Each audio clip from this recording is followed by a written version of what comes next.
नमस्कार साथियों, मैं कमल किशोर कठेरिया, असली भारत संवाद से। साथियों, उत्तर प्रदेश में इनकाउंटर पर सियासत लगातार चर्चा में पिछले 20-22 दिन से बनी हुई है और अब इस चर्चा में महाराष्ट्र भी शामिल हो गया है, क्योंकि महाराष्ट्र में जो बदलापुर स्कूल में जो 2 बच्चियों के साथ व्यभिचार करने का मामला सामने आया था, जिसमें कि मुख्य आरोपी पकड़ा गया था, उसको पुलिस ने एनकाउंटर में मार दिया है, तो उस पर भी विवाद शुरू हो गया है। वहीं बिहार में जहां पर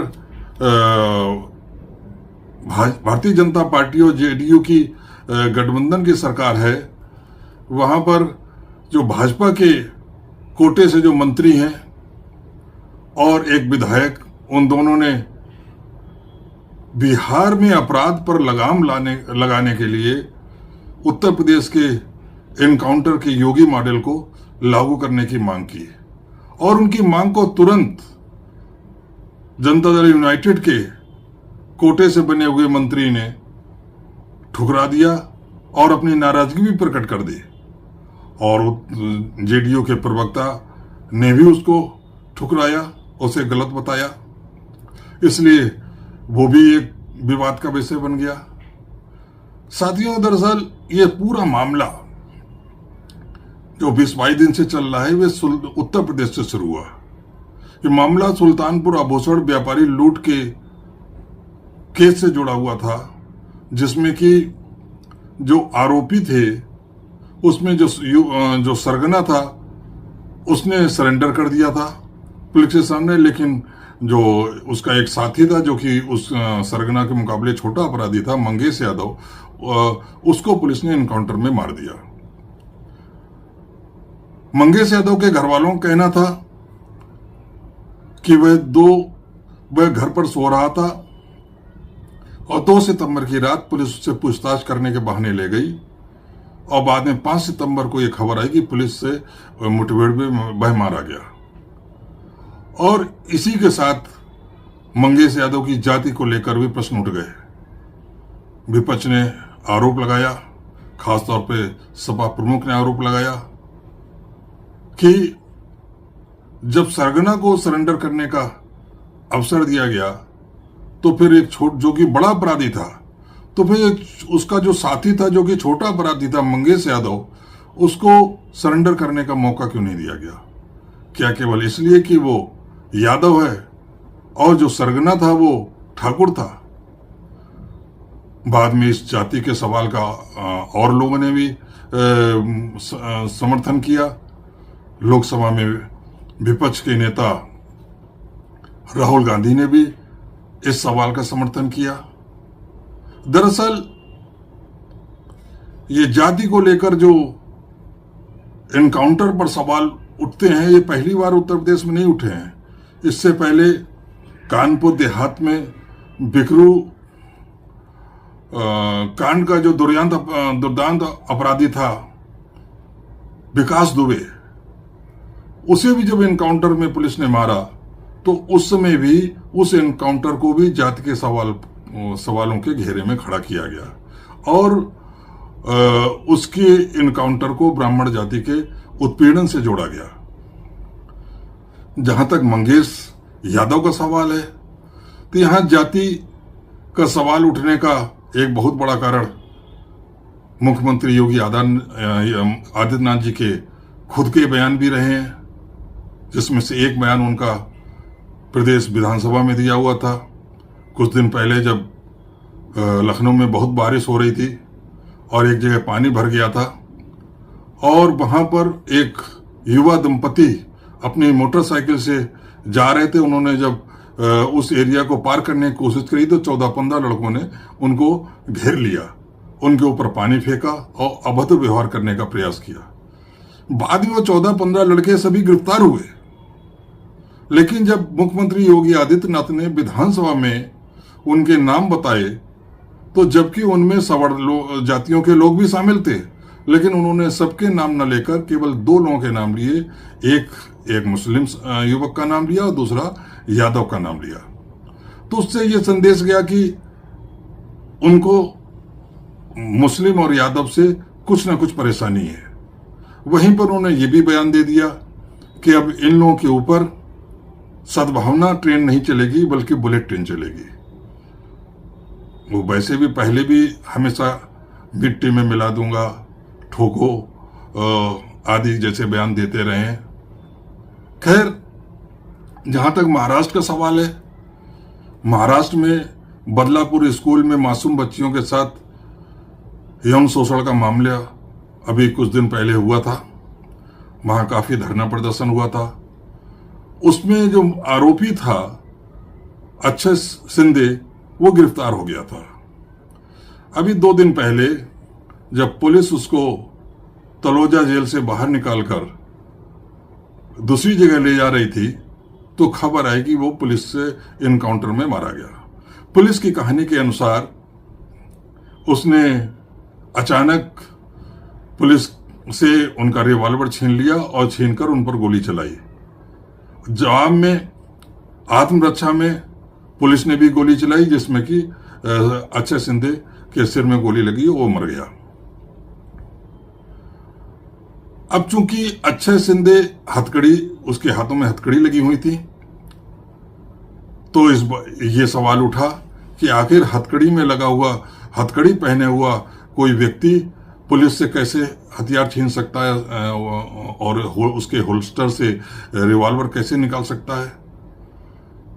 अक्षय के पिता ने बंबई हाईकोर्ट की शरण ली और हाईकोर्ट ने भी ये सवाल उठाए कि जब 4 लोग, सिर्फ 4 सिपाही थे, तो आखिर एक अक्षय शिंदे उन पर हावी कैसे हो गया और वो कैसे हथकड़ी में लगाए हुए भी उनसे हथियार छीनने में कामयाब हो गया। और अगर ये आत्मरक्षा में पुलिस ने गोली चलाई भी तो पैरों पे क्यों नहीं चलाई, खोपड़ी पर ही सीधे गोली क्यों चलाई। इस तरह के बहुत से सवाल उठे। खैर, चाहे उत्तर प्रदेश के मामले हो चाहे ये महाराष्ट्र का मामला हो, सरकार की ओर से जो प्रतिक्रिया है वो दोनों जगह एक सी रही है। दोनों जगह पुलिस को शाबाशी मिली है और पूरा मोरल सपोर्ट मिला है और विपक्ष के जो फर्जी इनकाउंटर वाले सवालों को नकारा गया है। महाराष्ट्र में तो जो डिप्टी चीफ मिनिस्टर हैं फडणवीस जी, जो कि गृह मंत्री भी हैं राज्य के, उनके तो पोस्टर लग गए जिसमें उनका फोटो था और ये लिखा हुआ था कि बदला पूरा हुआ। और इस प्रकार से उनके समर्थकों ने, भाजपा के कार्यकर्ताओं ने वाहवाही लूटने का प्रयास किया, जैसे कि फडणवीस साहब ने खुद जाके गोली मार दी हो या उनके कहने पे गोली मारी गई हो। मुख्यमंत्री शिंदे साहब भी पीछे नहीं हटे, उन्होंने भी अपने बयानों में पूरा श्रेय लेने का प्रयास किया। जबकि अगर सामान्य घटना थी इनकाउंटर की, वाकई उस अक्षय शिंदे ने रिवॉल्वर छीन ली थी और अपनी आत्मरक्षा में पुलिस ने गोली चलाई, तो फिर सरकार द्वारा क्रेडिट लेने का कोई सवाल ही नहीं उठता। खैर, अब मैं आता हूं बिहार पर। बिहार में भारतीय जनता पार्टी और जेडीयू की मिलीजुली सरकार है, गठबंधन सरकार है, एनडीए की सरकार है एक तरीके से कहा जाए। वहां पर जो भाजपा के कोटे से जो मंत्री हैं नीरज बबलू और भाजपा विधायक हरिभूषण ठाकुर, उन दोनों ने यह मांग की कि बिहार में अपराध बढ़ता जा रहा, अपराधियों पर कंट्रोल नहीं हो पा रहा, उन पर नियंत्रण बनाने के लिए और कानून व्यवस्था को बेहतर बनाने के लिए बिहार में उत्तर प्रदेश के एनकाउंटर के योगी मॉडल को लागू किया जाना चाहिए और अपराधियों की मौत की सजा दिलाने के लिए त्वरित न्याय की व्यवस्था होनी चाहिए। मतलब पकड़ो और मारो, तुरंत अदालत की परवाह नहीं करनी है, ना उनका इंतजार करना है, यही तुरंत न्याय होता है। लेकिन जनता दल यूनाइटेड के जो सरकार में मंत्री थे जमा खान जी, उन्होंने तुरंत इस मांग का न केवल विरोध किया बल्कि उसकी भर्त्सना भी कर दी। उन्होंने कहा कि बिहार में एनकाउंटर की नीति नहीं अपनाई जाएगी, यह नीति संविधान का हिस्सा नहीं है, बिहार संविधान के अनुसार चलता है और मुख्यमंत्री नीतीश कुमार इसके अनुसार ही राह चलाते हैं। बिहार में सभी को संविधान का पालन करना चाहिए, जो संविधान में नहीं है, उसे लागू नहीं किया जा सकता। एक तरीके से उन्होंने ये संदेश दे दिया कि उत्तर प्रदेश में जो इनकाउंटर हो रहे हैं, जिसको योगी मॉडल कहा जा रहा है, वो संविधान के अनुसार नहीं चल रहा है, या संविधान में जो दिशा निर्देश दिए हैं उनके अनुसार नहीं चल रहा है। इससे दोनों दलों में थोड़ी खटास भी अवश्य पैदा हुई होगी। जेडीयू के जो प्रवक्ता हैं नीरज कुमार, उन्होंने भी इसी तरीके का बयान दिया। खैर, मैं अब इनकाउंटर की जो सियासत चल रही है और जिस तरीके का डेवलपमेंट हो रहा है, उस पर उत्तर प्रदेश में जो भी इनकाउंटर हो रहे हैं या जो महाराष्ट्र में इनकाउंटर हुआ है, उस पर कोई चर्चा को और आगे ना बढ़ाकर मैं दूसरे पॉइंट पर, दूसरे इनकाउंटर का जो दूसरा पक्ष है उस पर सबका ध्यान आकर्षित करना चाहता हूं कि ये अगर इनकाउंटर सही भी हैं तो फर्जी इनकाउंटर भी तो इस देश में होते हैं। ऐसे तो बहुत सारे मामले आए हैं, तमाम अधिकारी, पुलिस अधिकारियों को सजा भी हुई है कोर्ट से। तो उसमें वो क्यों होते हैं? आखिर पुलिस इतना आसान क्यों मान लेती है कि अपराधी को फर्जी इनकाउंटर में दिखा के गोली से उड़ा दो, जिससे कि उनका अपनी इमेज भी सुधरी रहेगी, अच्छी बनी रहेगी, यदि खराब है तो और सुधर जाएगी, और सरकार की इमेज भी लॉ एंड ऑर्डर के प्रश्न पर, मुद्दे पर अच्छी रहेगी, जनता में अच्छा संदेश जाएगा। दूसरे, क्या इसके लिए जनता जिम्मेदार नहीं है? क्योंकि अक्सर ये देखा गया है कि जनता भी त्वरित न्याय की मांग करने लगती है। यदि कोई जघन्य अपराध में, जैसे बलात्कार जैसे अपराध में कोई अपराधी पकड़ा जाता है, तो जनता के द्वारा जितने भी धरने प्रदर्शन होते हैं, विभिन्न संगठनों के द्वारा, सामाजिक संगठनों के द्वारा जो धरने प्रदर्शन होते हैं, वहां कहीं पर यह मांग नहीं की जाती है कि इसको फास्ट ट्रैक कोर्ट में इस मामले को चलाया जाए और जल्द से जल्द अदालत इसमें उसको, मुजरिम को न्याय सजा दे और ताकि पीड़िता के साथ न्याय हो सके। बल्कि ये कहा जाता है उसको तुरंत फांसी भी लटका दिया जाए। अदालत की कार्रवाई का कोई इंतजार नहीं करना चाहता। ऐसा ही 4 साल पहले हैदराबाद में हुआ था। वहां पर भी इसी तरीके की एक वेटरनरी डॉक्टर के साथ बलात्कार हुआ और उसकी हत्या कर दी गई। 4 लोग गिरफ्तार हुए। वहां धरना प्रदर्शन शुरू हो गए। तो वहां पर यही मांग उठ रही थी कि सबको फांसी पे लटका दिया जाए। आखिर में पुलिस को भी यही लगा, शायद हो सकता दबाव में आ गई इन मांगों के चलते, क्योंकि पुलिस की इमेज गिर रही थी, सरकार की भी इमेज गिर रही थी। तो पुलिस को यह लगा कि ये ज्यादा अच्छा है, इससे जनता भी शांत हो जाएगी और उनकी इमेज भी सुधर जाएगी, सरकार को भी लॉ एंड ऑर्डर के प्रश्न पर कुछ फायदा होगा। और उन्होंने वो चारों आरोपियों को क्राइम सीन पर ही लाकर वहां उनका इनकाउंटर कर दिया, उनको गोली मार दी। कहानी यही बनाई गई कि वो पुलिस से हथियार छीनकर भागने लगे, जिससे पुलिस ने जवाबी कार्रवाई करी। जब उनको पकड़ने की कोशिश की तो उन्होंने गोली चलाई और जवाब में पुलिस ने गोली चलाई, जिसमें वो मारे गए। बाद में सुप्रीम कोर्ट द्वारा इस मामले पर एक पैनल गठित किया गया, जिसने अभी कुछ दिन पहले उस हैदराबाद इनकाउंटर को ही फर्जी बता दिया। और उसको केवल फर्जी ही नहीं बताया, जो 10 सिपाही इनकाउंटर में शामिल थे उन पर हत्या का मुकदमा चलाने की भी सिफारिश की। अभी बंगाल में एक हॉस्पिटल में ट्रेनी डॉक्टर के साथ बलात्कार करके उसकी हत्या कर दी गई। पूरा कलकत्ता आंदोलन से ही 15-20 दिन तक घिरा रहा। धरना प्रदर्शन सड़क पर होते रहे, जाम लगते रहे। कई बार कलकत्ता बंद की भी कॉल की गई विभिन्न संगठनों द्वारा। अभी वो मामला सीबीआई के सुपरविजन में है, मतलब सीबीआई उसकी जांच कर रही है। वो आरोपी पकड़ा जा चुका है, पुलिस द्वारा ने पकड़ लिया और मामले की जांच सीबीआई कर रही है और सुप्रीम कोर्ट खुद इस मामले को सुपरवाइज कर रहा है।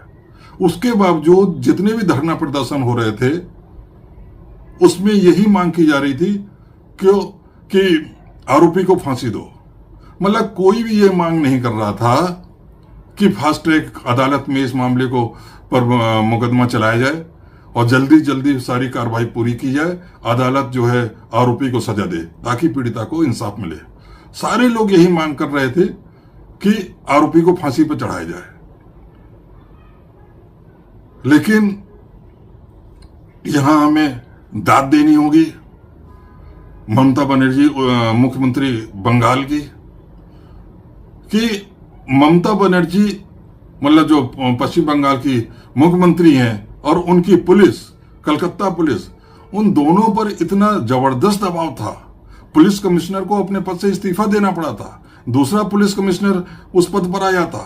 उनके पास लगातार बहुत तेज दबाव था कि कुछ करने का और किसी तरह से जनता को शांत करने का, और उनके पास पूरा अवसर भी था कि वो चाहते तो मुजरिम को कहीं भी ले जाकर किसी भी बहाने उसका इनकाउंटर कर देते, सारे आंदोलन तुरंत खत्म हो जाते, कलकत्ता में तुरंत शांति स्थापित हो जाती।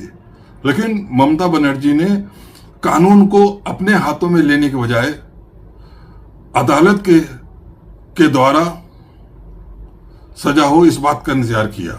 और जाहिर है अदालत तब सजा देगी जब सीबीआई जांच पूरी कर लेगी और पूरी जांच रिपोर्ट अदालत में जाएगी, इसमें लंबा टाइम लगेगा।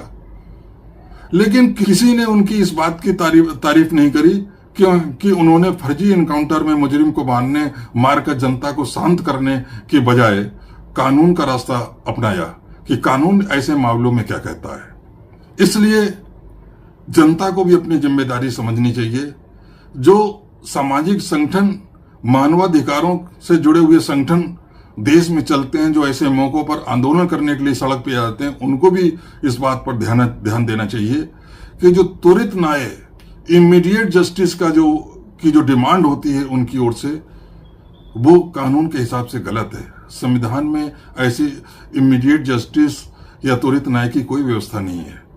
संविधान में एक प्रक्रिया दी होती है और कानून उस प्रक्रिया के द्वारा ही आगे बढ़ता है, और पुलिस को भी उस कानूनी प्रक्रिया का पालन करने की जिम्मेदारी होती है। खैर, जिम्मेदारी पुलिस की ज्यादा है। यदि पब्लिक गलत तरह की डिमांड करती है, दबाव बनाती है, तो इसका मतलब ये नहीं कि पुलिस उनके दबाव में आ जाए। उल्टे अधिकांश मामलों में तो यही देखा गया है कि पुलिस अपनी इमेज बचाने के लिए, या कह सकते हैं कि उसको ये काम बहुत अच्छा लगता है, बहुत आसान लगता है कि अपराधी को यदि पकड़ लिया तो उसे कहीं ले जाकर उसका फर्जी इनकाउंटर करके उसको गोली से उड़ा दो, जिससे समाज में भय भी फैल जाएगा, अपराधियों में भी भय छा जाएगा और पुलिस की इमेज भी बनी रहेगी, और पब्लिक भी अपराधी को दंड मिल गया इस बात से शांत हो जाएगी। और दूसरी ओर सरकार को भी राजनीति में कुछ न कुछ फायदा होगा। तो पुलिस को सरकार के या अपने निजी नफा नुकसान पर सोचने के बजाय कानून इस संदर्भ में क्या कहता है उस बारे में सोचना चाहिए। इसलिए ऐसे गैर कानूनी कामों से पुलिस को बचना चाहिए। पुलिस का काम है अपराधी को पकड़े, अपराधी के विरुद्ध सारे सबूत इकट्ठा करे और उन सबूतों के आधार पर एक चार्जशीट तैयार करके अदालत में प्रस्तुत करे, और फिर अदालत का ये काम है कि वह अपराधी का जो अपराध है उस अपराध के स्तर के हिसाब से, अपराध के हिसाब से उसको सजा दे। जय संविधान।